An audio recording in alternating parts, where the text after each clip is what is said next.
बर्बाद करेला बिहार के।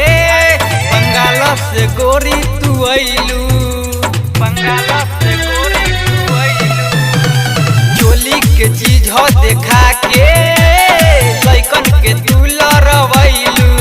बर्बाद करेला बिहार के। बंगाल से गोरी तू अइलू। हम जानतानी गोरी तू चाहतारू हो। अब चढ़ली जवानी भरतारू हो। अब इंडिया में आवेला वीजा लगी है। सुनाई पिया बिहार तोर जीजा लगी है। वही के पाजा गोलामी से लगी है। सुनाई पिया बिहार तोहर जीजा लगी है। सुनाई पिया बिहार तोहर जीजा लगी है। जीजा लगी है।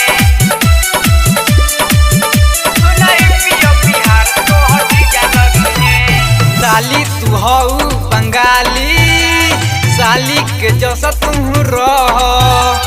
दिक्कत जे होई बिहार में राइटर दिनेश से कह। राइटर दिनेश से कह। साली तू हऊ बंगाली, साली के जैसा तू रह। दिक्कत जे होई बिहार में राइटर दिनेश से कह।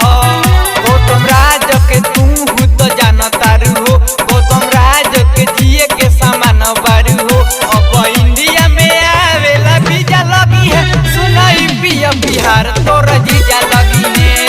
वही के पाजा गोलामी से लगी है। सुनाई पिया बिहार तोहर जीजा लगी है। संगम रिकॉर्डिंग स्टूडियो उसरी बाजार चंदपुर।